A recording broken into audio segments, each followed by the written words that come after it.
Oimore nyakora mugaji wange ori makata kapara kodario dwe ni marachiel gana rayo prayo koda dek kabende odia makawuono waikoni weche manyien chenro ni mar Oimore to mokwongo wang'ie thuond weche. An kaka gavana ma Homa Bay arwake kiny wabed ka gi jotelo mamoko ma Homa Bay kendo kiny wabed gi thuolo mar go mbaka mag dongruok. Ikruok oseketi ne limbe jatend piny Kenya William Ruto e gwenge ma Homa Bay ka jo Siaya bende orwako limbe ne e gwenge makono chieng' ngeso. Board mochung' ne yedhe kod query Pharmacy and Poisons Board okwedo tiyo gi masin mayango gund dhano kata DNA. There was a day things were so bad. I got so many WhatsApp praying for mom. The next day she was good. She was much better and she stayed strong for months onwards. Wede kodosiepo yore nyasi mar lamne jafwambo Catherine Kasavuli mano bagi kanisa mar Friends Church e county ma Nairobi.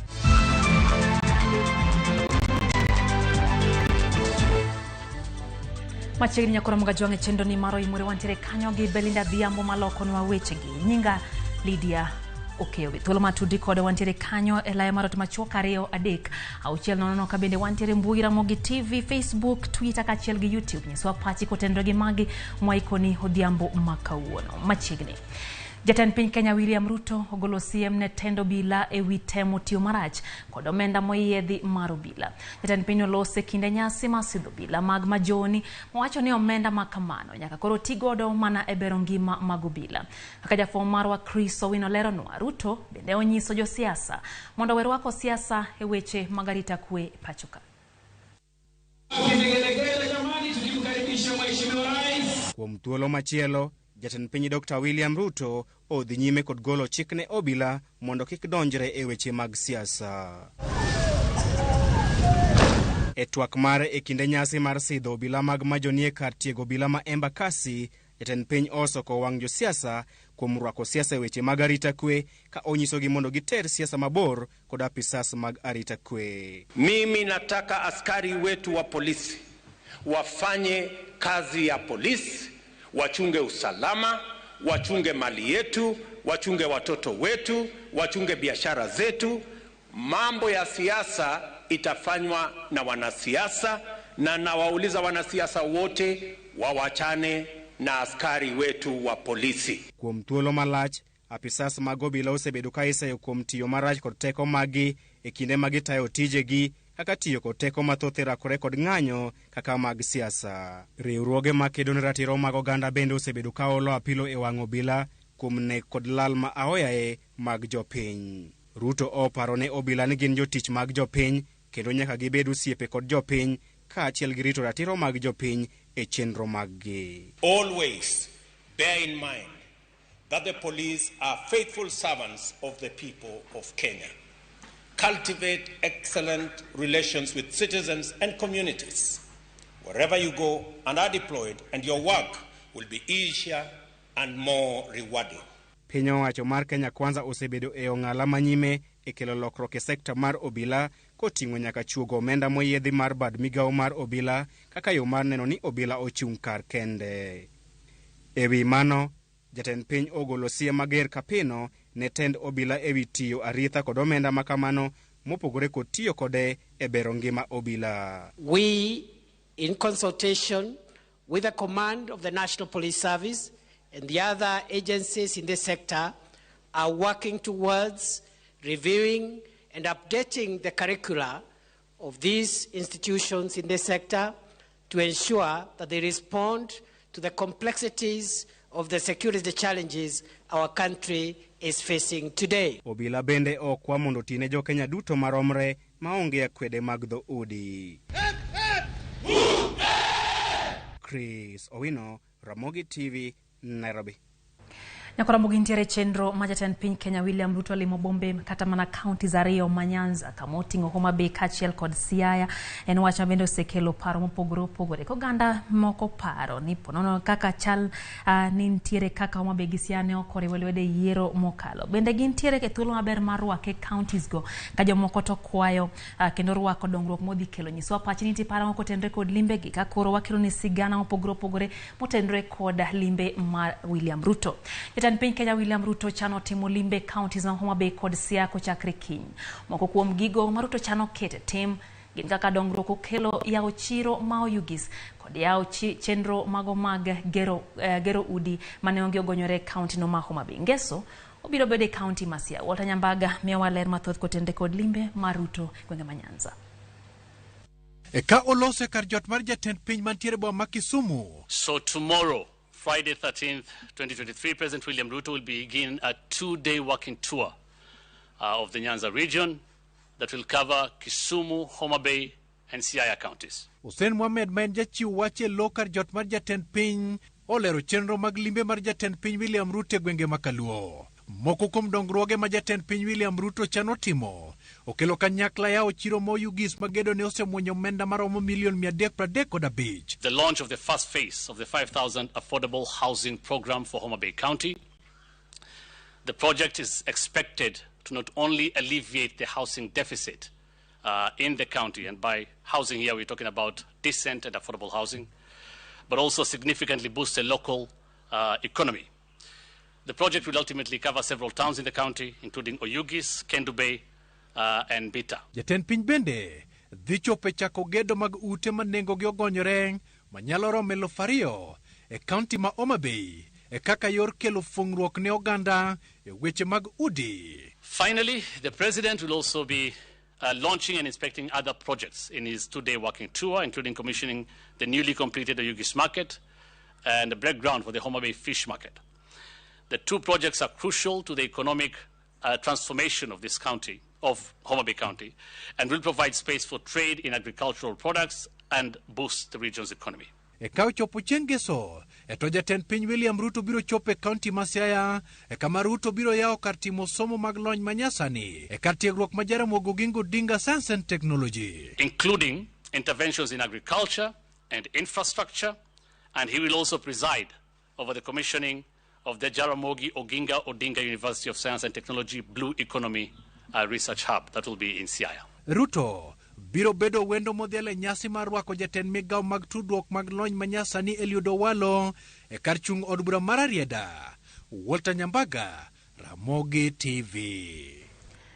Kapod wang'iyo limbe no nyakoro moga juang kanisa manomiya e gweng' ma Sembo orwako limbe jatend piny Kenya William Ruto e county ma Siaya kinde mobiro e nyasi mar Eliud Owalo. Giwacho ni kaka kanisa kod jodak limbe no dhi yawo dhot mar chwalo dongruok ne gwengego. Kamano bende gigoero kamano na jatend piny Kenya kuom gwel achiel kuomgi Eliud Owalo kaka jatend migawo e piny owacho mare.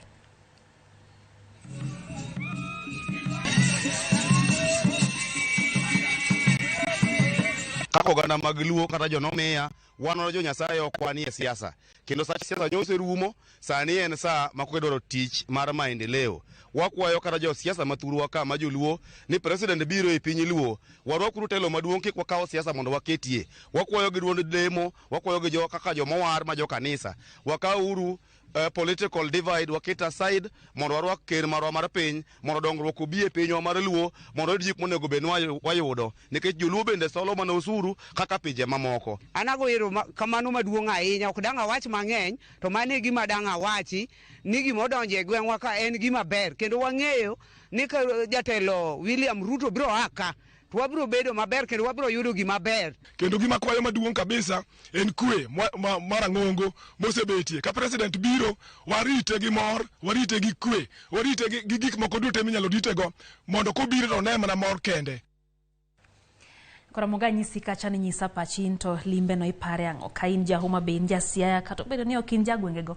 So ani to pachien ang'o kotendre kod limbe no mar William Ruto e counties ariyo makalu.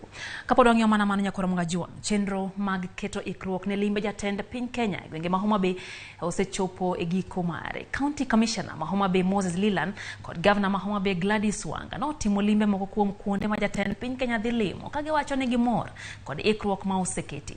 Jatend piny Kenya biro bedo gi romo kod jotelo mag county ma Homa Bay e mbalariany ma Tom Mboya Labour College. Tok mano obiro yawo chiro ma Homa Bay e kind chenro mamoko.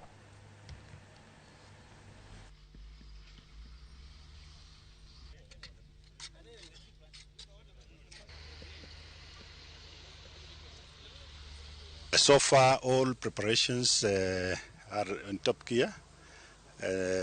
We have ensured that all the areas that you will be visiting, the preparations are in order. We'll have a leaders meeting at Tomboya College. You will also be visiting the municipal market to open officially.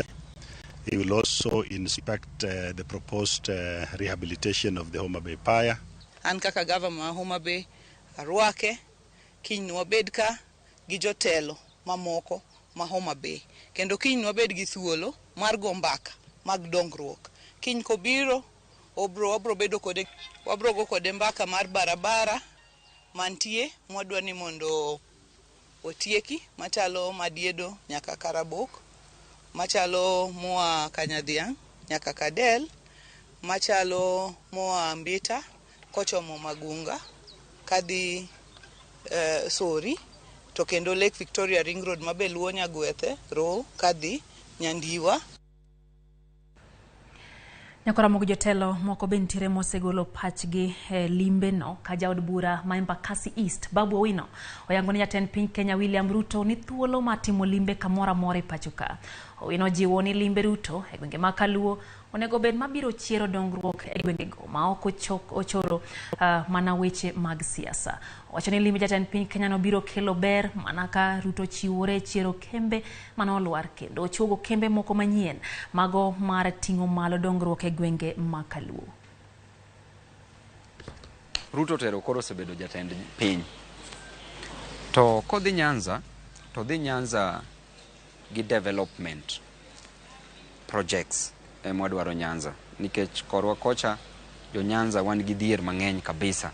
To jo Nyanza bendo sebedo kachulo taxes. Koro and their right mondo mi giyud development. To number 1, Ruto dog kucho kochopo Kisumu to nyis jo Kisumu ne adwaro revive nu Kikomi industry. Mano Kisumu cotton mills. Or revive Kikomi. Number 2, Lake Victoria wan godo kacha magolo fresh fish. King'iyo Homa Bay bende wantire gi nam bende magolo fresh fish. O come up gi factories ma process fish, fisheries factories. Kora mugajo ngateri nyake county ma Mombasa kama tend county ma Mombasa yango chenro magingo mano mar bero weche mag chiwo thieth makare osiptende mag piny owacho county no. Report makamano no yangi Peace Governor ma county no Abdul Somad Nasir kod committee mar jokanyo e sekta ma thieth mano oketi mano matimo nonro chakre tarik 2 dwe mar 9 higa mokalo ewi kaka weche mag chiwo thieth chalo osiptende duto mag piny owacho e county no. Millicent Adiambo ntiere kod ler mathoth koya e county no Mombasa.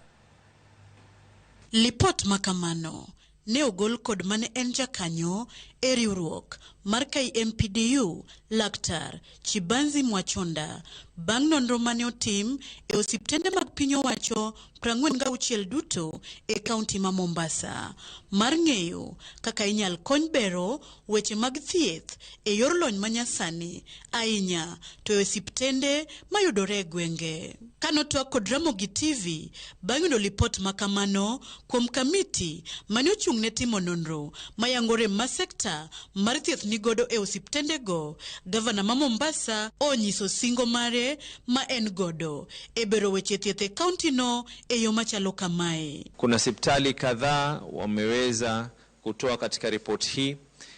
Kuna hospitali ambazo kwamba zitakuwa ni zenye special unit, yani watakuwa ni mambo ya macho, masikio na pua. Kuna hospitali nyingine ambazo kwamba zitakuwa ni kwa yale maradhi ambayo kwamba yenye kuwa na uwezo wa mripuko na pia vile vile kuwa na mahali ambapo kunaweza kufanya utafiti. Eweche magbugo sekta no e yor omenda, Gavana Nasir omedo ni gibiro neno ni gimakore kod migepe mopogore opogore mareno ni giyudo omenda mar kelo dongruok e osiptende go kaka nyalore. Bende ojiwo mareno ni jodak makono mani kod okumba mar thieth mar NHIF kwangi obiro omedore.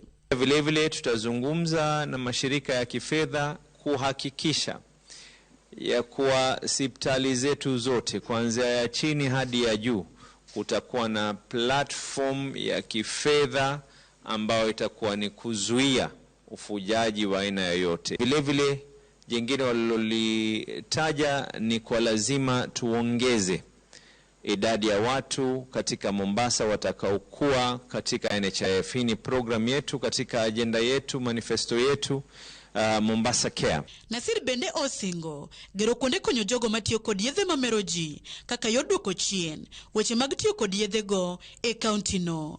Bende gibiro medo tiyo kendo siro nyamreche machiwo thieth e osiptende manie gwenge mondo bed gi lony mar chiwo thieth madwarore ne jotuo. Serikali ya kaunti ya Mombasa iweze kufungua rehabilitation center pahali ambapo watu wetu wale wameweza kuingia katika mambo haya ya madawa ya kulevya wanaweza kupata usaidizi. Kaunti ma Mombasa osingo neno ni chenro duto mag bero sekta mag thieth e kaunti no oluwo chik mowinjore kaluwore ni chal ka gima osiptende moko oloko weche chiwo thieth kaka ohala kod jotuo tim magidhi neno ni otiek chutho. Millicent Adhiambo, Ramogi TV. Nyakora moga jwang'in dakika 14 bang' saa 3 mar otieno chenro en Oimore wadhi mbele gi miyo weche go manyien en thuolo mabende koro wakawo mar yo matin kata kama wananyisi kacha ni wanyalo kodi mbaka nyisani to into limbe ni ikawe nang'o tano koganda mora ahinya kendo gintiere kod ilo kotendre kod limbe majatend piny Kenya. Oguda ka Yesu mano kanyo ja wer kendo japak ruoth gi weche go motendre kod injili jorieko nowacho nika gima yieri onge go to ber ka yiero gima in godo kendo wacho ni machiegni kaluo wuod Sugoi mano kanyo Guda ka Yesu. Neno ka bende Frederick Ouma kata Agabo mano wuod Minadundo wacho kanyo ni nitiere nyakune got Homa Bay County Kanyada to wacho kanyo ni en bende gin kanyo gi Austin Jabez gi min gi party kendo wacho ni kiny neno kanyo ka hen bende owacho ni kiny girite Rodi Kopany gimose kanyo kokalo mano jatend piny Kenya libe mare mar Homa Bay wacho ni gin gidhirite gi junction mar Rodi Kopany mondo gimose jatend piny Kenya. No Stella Recho Bugo katiere kanyo wacho ni gin Ramogi TV dia makawuono gi japuonja mano kanyo Julius Bugo gi Margaret Bugo ka gintiere gwenge go mag Gwasi insa kacha ni ema okwiri kantiere Kisumu City bendo keto wangu dia makawuone chendoni. Neno ka Lagzi Mardo wacho ni nitiere Yugis gi men gi Alice Matthew girito limbe mar jatend piny Kenya. Benta Charles wacho kanyo ni en torwako jatend piny Kenya okelnwa mana dongruok e counties wa makaluo. Jahom Junior SC bende wacho ni en to osebedo kogombo limbe machal kama na inya te county wa Migori aparo ni diluore gi kaka Homa Bay otugo kaka gin kaka bende bro chwalo limbe e gwenge go mamoko. Zak JJ bende wacho ni okelnwa mogo obiabia to kelnwa kela mogo. Kennedy Mboria neni kanyo. Rafael Kazungu bende wacho ni ber karuto nyalo chiero nwa port mamelima Homa Bay kaito benano kanyo ka Francis Obwanda to wacho ni jodua kali duto Masiaya gin girwako jatend piny Kenya William Ruto mondo kelnegi dongruok. Noka bende Tamsi anoka min Tamsi kawuok Kasembo anyuonge wacho kanyo ni en bende Ramogi bitne maratari orito rais gi chunye te kendo wacho ni osei kore mar kare marwako rais e gwenge go. Peter Oyier to wacho kanyo ni en bende owuoro ni nyaka yaw chiro mana ka ker olimo boma ma Homa Bay. Benane no kanyo ka Javano Chieng wacho no mora ahinya gi limbe mar ker to wacho ni obiye Busia bende onenwe Busia. Aneno kan bende Daddy Wood Samson kawuok Gema Bar Kalari wacho no unjora ne Ramogi yo makare kendo wacho ni en bende en Jasia County en bende ruake he county no Masiaya. Gunga Morin wacho ni en bende wacho ni gin gimin gi nyopenda mano Morin Gunga kata Lady G omora ahinya gi limbe mar jatend piny Kenya. Ken Wadi kantiro Yugis wacho ni en to gimodwaro en mana dongruok. Odosh Tsunami bende wacho ni migochwa koni bende wadwa ni jatend piny Kenya olimwa mondo kelnwa dongruok motere counties mamoko. Kaito bende aneno ka kanyo Benta Owiya neni kanyo Pastor George mano mar Rodi Kopany Jesus Fellowship Church wacho kanyo ni en bende dongruok gi medruok e gimogombe limbe no ma jatend piny Kenya. Elisho Dhiambo wacho ni en wuod Asembo to wacho ni owuoro ni pod oganda tho to jamni bende ikwalo gi jonjore gwenge go mag Asembo.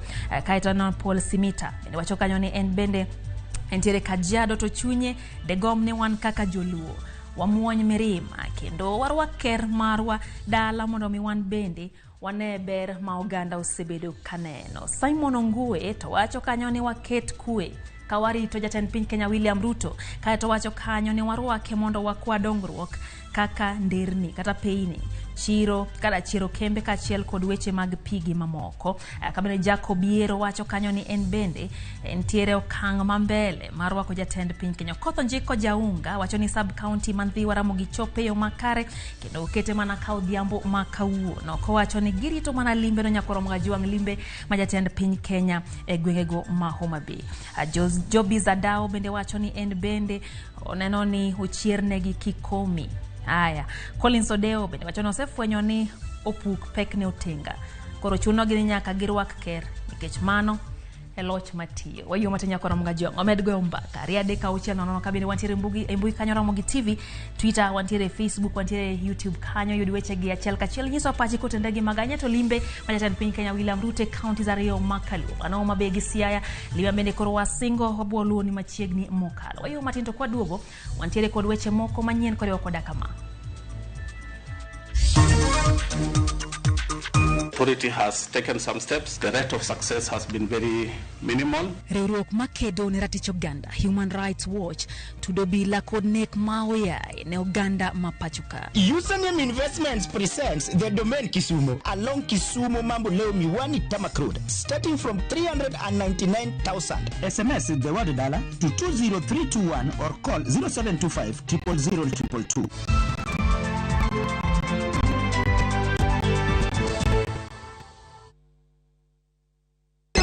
Ganda sim tupo side. Piga lukukula wa achabi. Wa achabi. Okunyal bedo maber moloyo ka. Unanipa vigezo na sababu ya kukupenda. E chenro maliet kendo mamit mar ngolo e piny luo duto. Watiana bima biyo aparo nyapa mani tekotiendo. Tudri kodwa mondo iwinj thum maliet. Chekifala mekana mezubana na chekia kisubari mambaru mekana meja. Miel manyasani kod neno jothumbe mihero. Riuri kod jota chenro Lind Ramogi kod DJ Kolo e thum Dagmor. Geso ka ngeso sabichu tieno. Mana e Ramogi TV. Raundi ya tindi kotika rabotaka imenyasai maiga. Hosori enyira nainde embauke gima. Wa? Biore. Ngasai mbiana chorete. Hakino mbogo boli mbai wana ina boli ga. Hozimba da getinya bichi. Karo masachi hoteli yeye. Na raroti. Ombogo tabu atrebaga. Ngitate mutagochi. Otaite somoni yaku. Afika njutata kitibosoku. Kulende kende tige ko mutanga kulenda enibo amune yamate yaye. Ayo muntako ire kiaraiga. Engo kunere. Tengera ege teacher. Egosori enyakigima yaruliko aseviu sasa bono. Shabik's Premier League's jackpot. 6 Premier League's games. Cheza na 8 ball. Shinda 100k daily. Tuma neno PJP kwa 29063. Not for persons under the age of 18. BCLB license 416.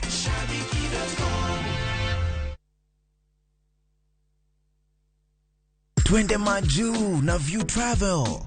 5 days Dubai or Zanzibar from $600. 5 days Mauritius from $900. 4 days Seychelles from $1,000. 5 days Malaysia from $1,500. 5 days Thailand holiday from $1,100. 5 days Cape Town from $1,000. And Bali 5 days from $2,200. Call 0703-254-254 or email connect@viewtravel.com. To fly Maju, pop.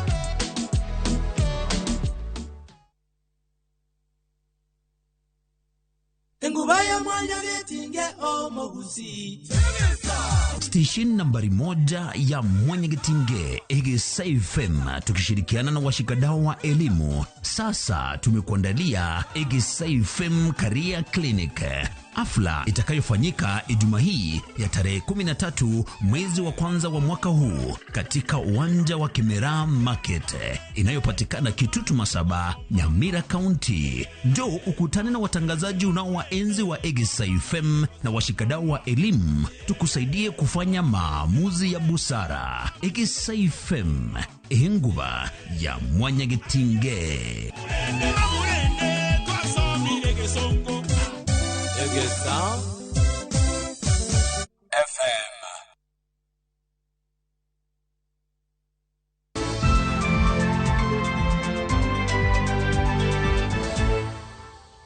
Machiegni kendo nyakora mugajwange chendo ni maro Oimore kamano kuom medo kete mana kae RAMOGI TV wadhi mbele gi mi weche go manyien. Riwruok makedo ne ratich oganda Human Rights Watch oseo piny owacho kuom rem chiwore kedo kod nek magalagala mamoko bendi tudogo obila mapachoka. Kagiango report margi ewi nek oganda kod lal majo pinya oyai, Human Rights Watch kotane kod jatend gi Afrika mauge Otieno na Mwaya wacho ni telo maketo nyong'ong' e tije obila IPOA osebedo kabadhore nono buche mag nek mag motendro gi siasa kaka George Bati leronwa. Report margi mayango kaka ratich oganda ne orochi e pacho kae higa 2021. Riwruok maketo nyong'ong' kendo kedo ne ratich oganda Human Rights Watch oyango ni lipode maromo 143 mag jok ma onegi kod ma olalgo e yo magalagala nochoponegi ka 128 kuom gine gi nek ma itudogo obila. To higa mar 2022 lipode mane giyudo gin 187 ka thothgi gi nek ma itudogo obila. A total of 143, both killings and disappearances. Out of that, 15 were disappearances and 128 were killings by police. And then from January to December 2022, that report is not yet out. It should be out, I think, in April. But by the last check, we had 187, a total of 187 killings and disappearances, out of which 32 were actually disappearances. The rest were police killings. Jokedo ne ratich oganda go oseyo telo maketo nyong'ong' e tije obila IPOA kuom badhruok nono buche mag nek ma itudogo jo siasa ma ideo kata ma otenre kod weche mag siasa. IPOA has been able to prosecute only the less politically sensitive cases. The politically sensitive cases or officially sanctioned killings and disappearances, IPOA has not been able to investigate. Riwruok mar Human Rights Watch okoni kata obedo ni IPOA osebedo katimo nonro e kind buche 10,000 mag nek magalagala kod lal mar jopiny e yore makelo chich manochoponegi. IPOA osemana nono buche 17 kende, gino manyiso nyao maduong' ma IPOA nego. IPOA, the Independent Policing Oversight Authority, has taken some steps to investigate and prosecute some of the police officers involved. The rate of success has been very minimal. From 2013, I think we are talking about over 10,000 cases reported to IPOA, but only about 17 successful prosecutions have been realized. Kaluwore kod Otieno na Mwaya, ma en director mar riwruok mar Human Rights Watch e pinje Afrika ma ugwe, okoni kata obedo ni jatend piny William Ruto e kinde mano ka otelo ne osingo mar kedo kod nek ma oyai mar jopiny, onge chenro makare moseketi e kedo kod midhiero no. We have seen some encouraging comments from the current president. He disbanded SSU, but we haven't seen tangible steps or measures that the president has put in place to try and address these issues long term. Gikoni dwaro nitie mondo many kaka inyalo kony jok mani kod chandruok mag dang'ni mag paro kochakore kor gwenge kaka yo mar kedo kod sigu manyalo nyuolo midhiero mag nek e kind jopiny. The act provides for community-based mental health services so that people can access mental health services close to the communities in which they live. And this will stop matters escalating to the point of violence before interventions can be done. Kata obedo ni piny owacho osebedo ka singo mar keto kenge mag tieko nek mar jopiny e yore magalagala, kamoko bende ikoni obila matimo. Jokedo ne ratich oganda dwaro mondo bede migepe ma omi ting' mar rito kendo nono buche mag rocho ratich oganda otim tich maonge luoro kod deo wang'. George Bati, RAMOGI TV. Ramogi nyasi mar lamo ne ringre jafwambo mang'ula Catherine Kasavuli no bagi od lamo mar Friends Church e County ma Nairobi. Kasavuli no wito ngimane bang' bedo matuo kuom kinde malach kama bang'e no yangore ni entiere kod tuo mar kansa. Nyasi no yore gi jofwambo matene mayae ute fwambo duto mapachoka kod josiasa mopogore opogore.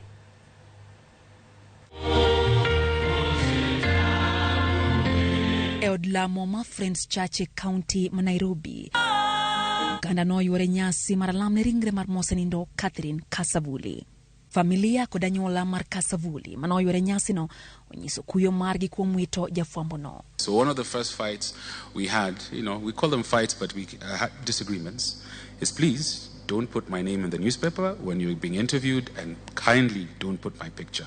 She says, but how do they know I have a child? Good afternoon, this is with the lunchtime news. Mourners attend a funeral of a little girl from Zululu. Shock as my son finally decides to join media. I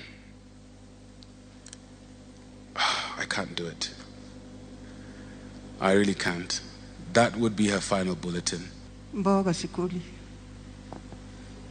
Lakini baba alikuwa analeta nyama siku moja, alafu Catherine ndiye alikuwa ananiombeaga nyama kutoka kwa baba yake.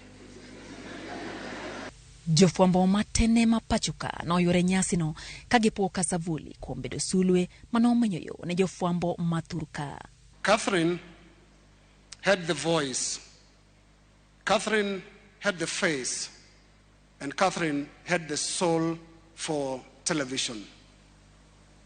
She lived it.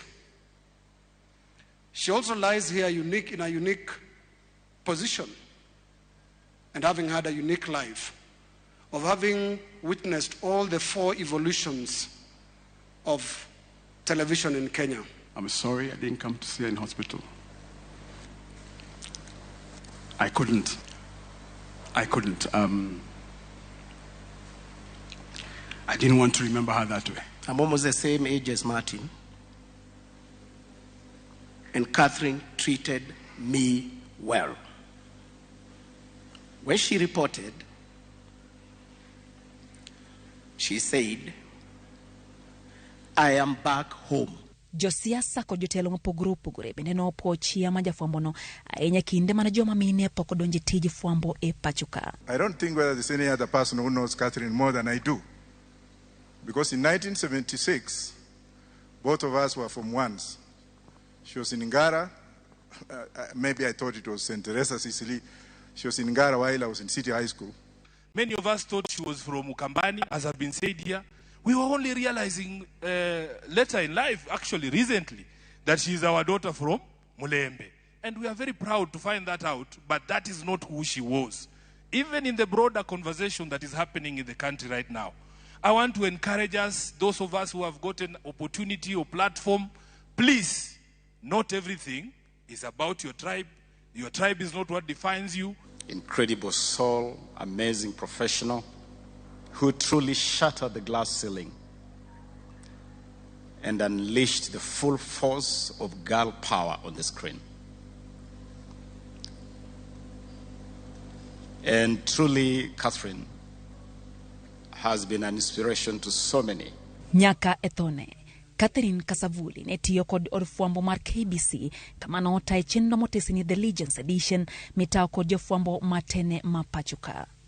Kasavuli bende no tiyo kod kambi mar All Media Services kod Standard Group KTN kaka jafwambo e higni mokalo. Kasavuli biro yiki e gweng Mazululu e county ma Vihiga chieng' Ngeso tarik 14.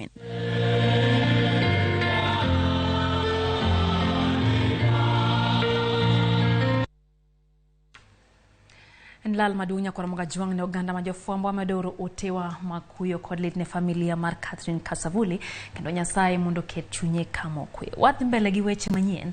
Board mochung' ne yedhe kod kwiri Pharmacy and Poisons Board kwedo tiyo gi masin mano mayango gund dhano kata DNA. Giwacho ni lendo makworore e mbui ne uso masindego e pachuka ok owinjore ni mar pok gi puodho masin makamano. Gikwajo piny mondo beda kichana joma lando uso mag masindego. Kamano bende giwacho ni nyaka sani gisepuodho gik thieth kido 10 kende ma ng'ato nyalo tiyo gode ode. Giting'o kino moko mar pimo pressure, malaria, kute magayaki kod mamoko.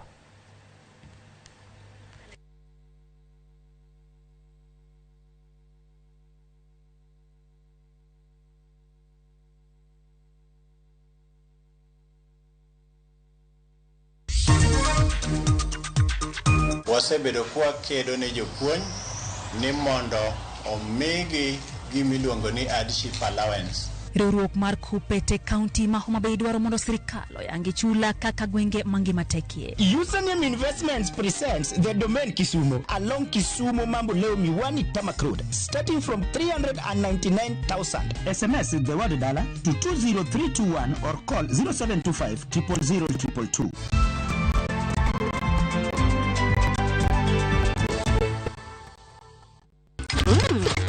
I love View Sasa. And for dessert,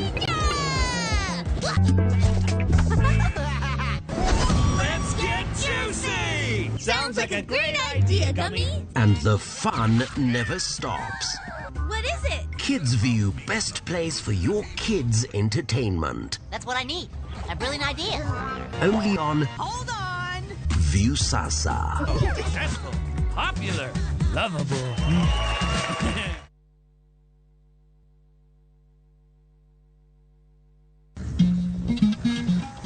Oganda en kitgi. Joluo bende wan gi kitwa. Wakelo ni luo kitwa gi timbewa. E chenro mar 111. Ngeso ka ngeso, saa 1:45 mar otieno, girabala kwasi wad girajabu.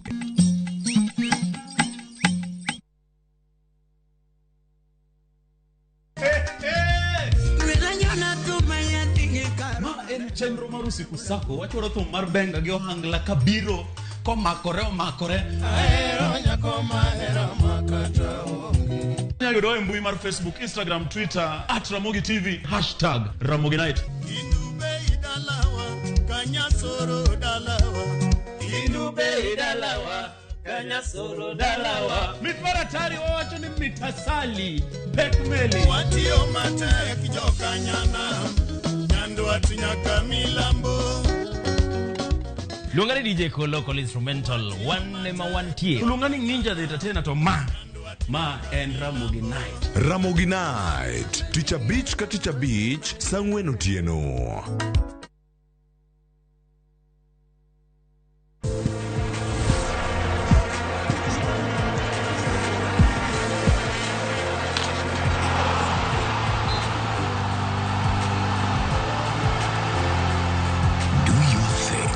We've got you covered. Winning on Shabeki.com is getting easier. Enjoy highly boosted odds on Shabeki.com. Kuwa Shabeki. Play now. Not for persons under the age of 18. BCLB number 416. Shabeki.com.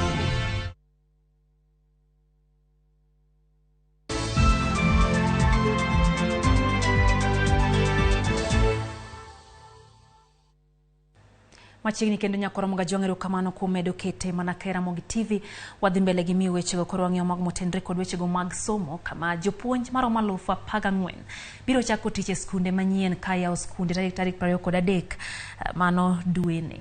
Ma bang' duol mandiko jopuonj TSC podho dwaro ma jopuonj go nyaka skunde mane gidwaro. Kinde ni bende riwruok ma jopuonj mar Kupet bade ma Homa Bay dwaro mondo mi jopuonj mapuonje gwenge mag chula ketie kwan ma jopuonj matie gwenge mantiere kod midhiero kendo mege omenda mabalang'. Judith Omondi ntiere kod ler mathoth e wachno. Mana ndalo matin to yawo skunde mapacho kae bang' bede yweyo mar dweche 2, duol mandiko jopuonj TSC timo lokruoge mag kuonde puonjo ne jopuonje maromo 14,613 ne skunde mag primar kod sekondar mag piny owacho. E lipot mane ogol kod duol mandiko jopuonj TSC, jatatije mar duol no Nancy Masharia okwayo jotelo mag TSC e counties mopogore opogore mondo neni jopuonje ma oloki odonje kuonde puonjo manyien kapok oromo tarik 23 mar dweni. E kwan mar jopuonje mohewa 14,000 gi, maromo jopuonje 10,934 gin jopuonj mag primar. E kwan ni, jolup jopuonj madongo mag primar gin 189 ka jopuonj madongo to gin 1,948 mabiro chako tich e skunde manyien.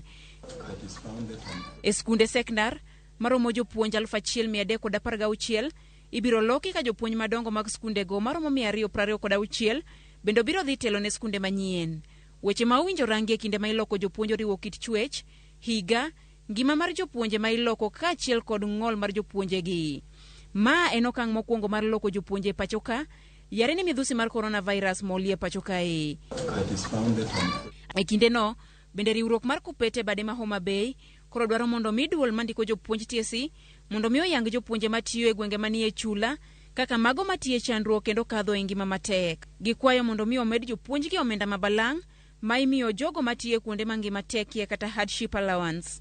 Pinje moko mwantiere ge Homa Bay County kaka Suba South, Mbita gi Yarachwanyo North, kago wang'eyo ni nagin hardship areas, kuonde madak teke kendo maji sandore katiye.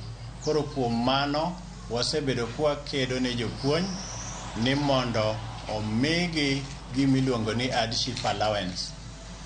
Wagombo ni mondo wariwre kanyakla gi jochung' mantiere kuondgo, MPs mantiere kuondgo, mondo wagol lweny ni kanyakla.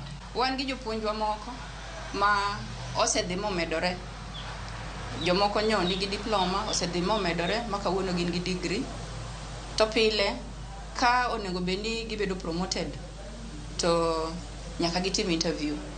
Wakwayo ni moving forward mondo koro kik wabed gi stagnation,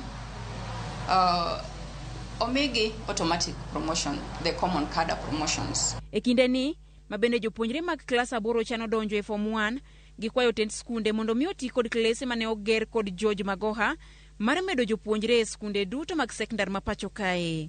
No med classes. To classes gi wayudo ka jonyuol bedo gi tich matek mar manyo skunde. Koro wakwayo ni skunde gi gimed namba mar nyithindo magidhi kawo. Sana skunde wa mabecho mantie Ikaluoka kata Homa Bay. Mondo jonyuol kik bed gi tich matek mar manyo skunde. Namba classes mano med 2 go kata 3 gikawo nyithindo ma nyalo kwayo chance. Kigirit mondo kwa chance. Nikech wach manyo skul en wich bar ne jonyuol. Judith Omondi, Ramogi TV.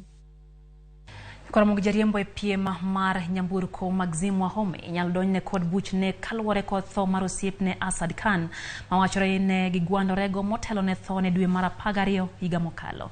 Jamin wacho kod doho mondo mi gijumbe 2 mano madhi nyime kod nonro e wi tho mar Asad Khan ka Magzim Wahome ma en achich maduong' omichik mondo dhi nyime go ripote apisa matimo nonro tich ang'wen ka tich ang'wen e jumbe 2 go. Burano ibiro yal kendo tarik 30 dweni.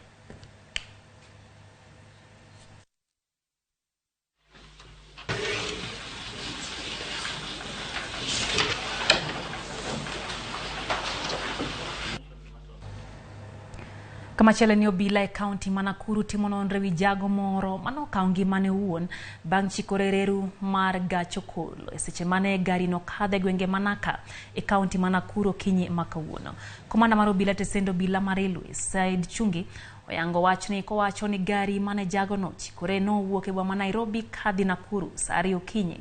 Chungi okwayo jodak Manaka mondo bed motang' e kinde mag ng'ada payano mondo geng' masira ma kamagi kinde mabiro mana jumbe 3 kende bang' masira machielo machal kod mano timore gwenge marungai e kaunti no ma Nakuru.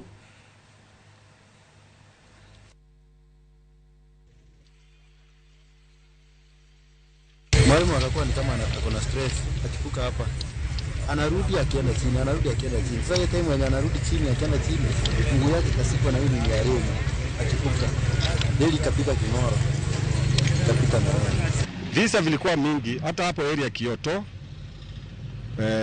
last year kitu kama mwezi wa 9 hivi. Area Rongai pia tumepoteza mtu hapo, na hizo visa zote sio kwamba train imempata huyo mtu kwa railway crossing, imempata huyo mtu akiwa maybe amelewa na lala juu train na ulevi, maybe tu kwa njia yote nyingine amewezwa. Kwa hivyo hizo visa viko mingi, lakini yote tukiangalia ni ukosefu ya wananchi kutochukua hatua ama kutojilinda.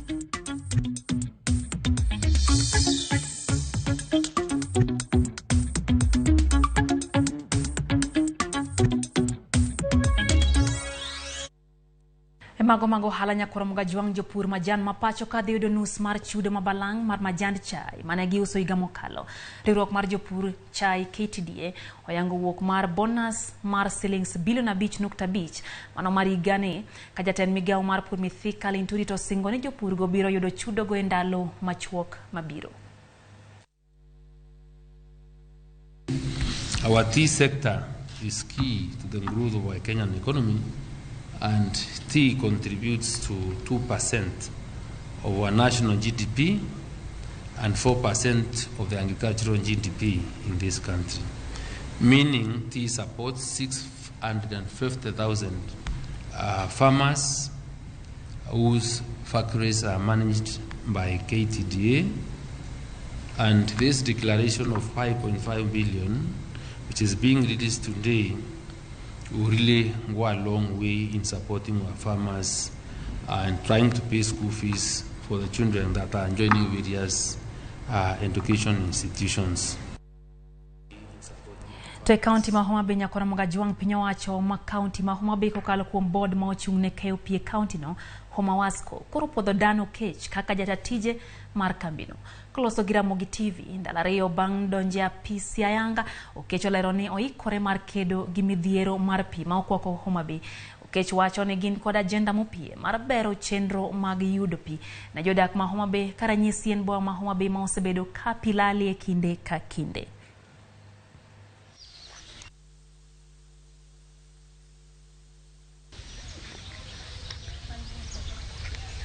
Onge gimoro amora maber maloyo ni jopiny yudo pi maler magimodho e utegi.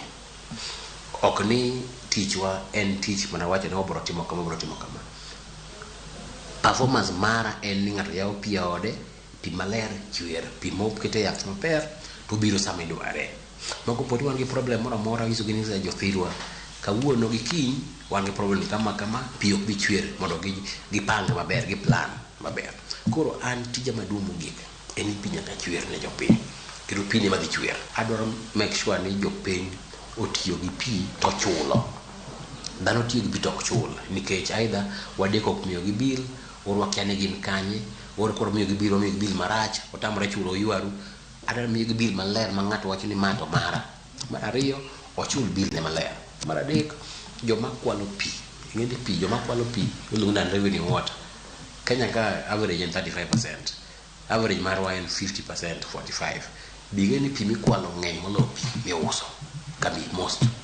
Koro joma kwalo pi gi losses mamogi wadino maber. Kwa dino gik maber to our own source revenue, pesa mamaro mwaloso wawegi dhi malo. To county mabusia nyakora mga juang jotenda jolupo e county mabusia dwaro ni piny owacho makono okonygi keto winjruok gi piny libamba ma Uganda matieko ywaruok e kindgi. Jakom Beach Management Unit Sylvester Kaiwa owacho ni winjruok no biro konyo gi tayo tijgi kod ohelni e yor kwe.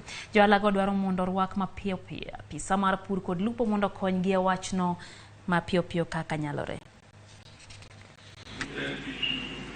Of the County Government Act 2012, yes.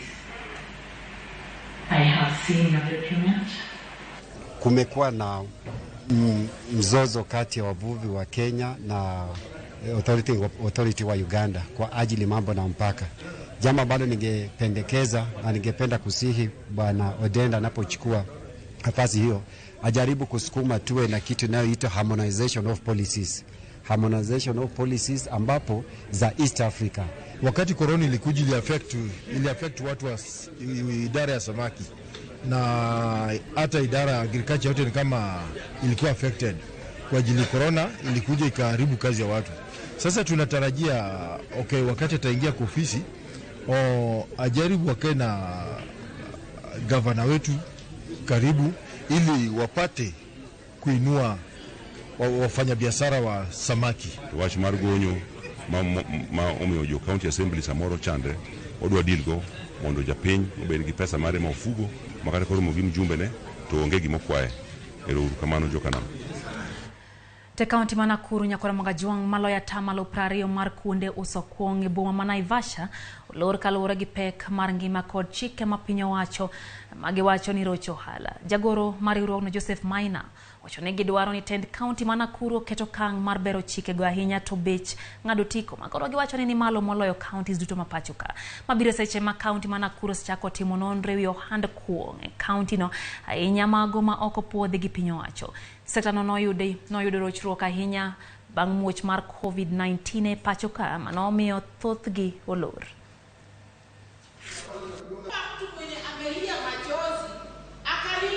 It is good to note that it's one business that has so many challenges. It is one business that has been abused by those enforcing and to some other levels, to those of us who are practicing it. We have agreed on one note that the continued harassment from the law enforcers will come to an end. We have also agreed that we're going to check on the licensing regime because this one has been too high, and particularly in Nakuru County. Hii mkutano niliita kwa sababu we are in the process ya kupatiana liquor licenses. Na kabla tupeane licenses, there is a process. Process yenyewe inakuanga ni application first, kuonyesha ya kwamba uko na interest ya kuanzisha biashara. So we give them time, na hii ilianza last year around November. Mpaka saa hizi wanaendelea, na the next process itakuwa shortlisting ya wale watu ambao wameapply.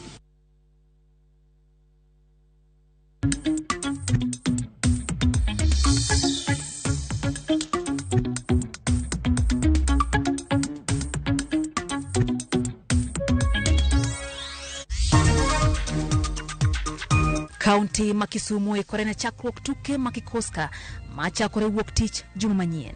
Username Investments presents the domain Kisumu along Kisumu Mambo Leo Miwani Tamak Road, starting from 399,000. SMS the word dollar to 20321 or call 0725 000 222.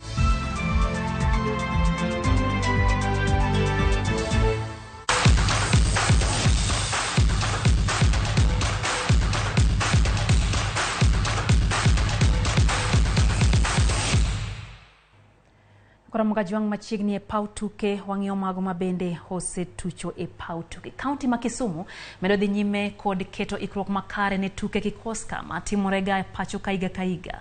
Kajaluo jatend piny Kenya Rigathi Gachagua ema biro bedo wendo modhiale tuke kikoska mar 9 mawang' dhi timore kaunti no. Tuke go biro timore alap tuke 13 kamoting alap ma Jomo Kenyatta International e Mambo Leo, alap ma Moi International, alap ma tuke ma Jaramogi Oginga Odinga, alap ma Kisumu National Polytechnic, alap ma skul sekondar ma Kasagam kod Lions kin mamoko e boma ma Kisumu. Tuke go gene dhi ywayo welo modhuro ma kwan gi romo 8,000.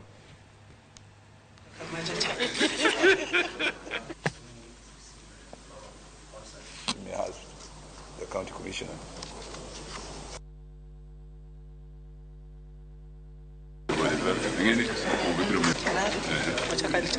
Maeri kikoska games maro 9 mabiro Kisumu ka. Kaku ng'eyo ni mokadho ne wangi meeting mar Afri Cities bende maro 9. Wasetimo chenro maber ahinya kuonde ma ji biro dakie, welo mabiro ka. Welo mabiro ka Kisumu kae kabire tukegi gin machiegni 8,000. Mtin na 3,000 joma nobiro ka Afri Cities. Omiyo gibiro dhi otende mang'eny Kisumu ka, moko biro dhi otende moko Vihiga kata na Kakamega kaka nwatime Afri Cities. Chenro se los maber ahinya kaka gibiro dhi. Ng'ato ka ng'ato biro yudo na rita kwe mar kuma ji dhiye ka ginindo kata giwuotho kata gidhi e games. Arita kwe los maber ahinya gi jogo modil gi security Kisumu County. Rigathi Gachagua en jalup ker mar Kenya mabiro kaka Kalendo Modhiambo mondo chak ye mar tuke miluongo ni Kikoska Games Kisumu. Omiyo ne era kamano ahinya kuom rwako gwel mancho luonge mondo bi ochak games kama Kisumu. Adwa nyiso jopiny ni kuonde ma gigi biro timre en Jomo Kenyatta International Stadium, Mambo Leo kucha, Moi International Stadium, e town ka, Jaramogi Oginga Sports Center kae. To gi sikunde mang'eny e Kisumu City ma gigi biro timre. Omiyo mano wach mabiro wacho kendo wabiro nuoyo ahinya e ong'we yamo mondo ji ong'e kuma ginyalo dhiye mondo ji enjoy tuke mabiro dhi nyime. Kapodwan mane mag tuke nyakora Mgajwang Shabana FC no momonya ke namba chiele league ma National Super League bang goyo Mwatata FC gonde abich kuom none tugo mano tugi alap makisi odiochieng' manyoro. Ewenge mathika MCF no bogo Asad FC gonde 3-0 kane ginyiso dwaro margi dakika mara par ka Abdu Hamisi loyo gol mokwongo kata kamano ne girito nyaka ya half mara riyo eka giyudo gol mara riyo kowuok kuom jatugo Rama Mwambwira. Alvin Wafula notieko gonde go dakika mar 93. E tuke mamoko nyakora Mgajwang Murang'a Seal no goyo Silibwet gonde 2-0 kaka Jiado mayudo loch margi mara riyo moluore ka gigoyo Kisumu All Stars gonde 3-2.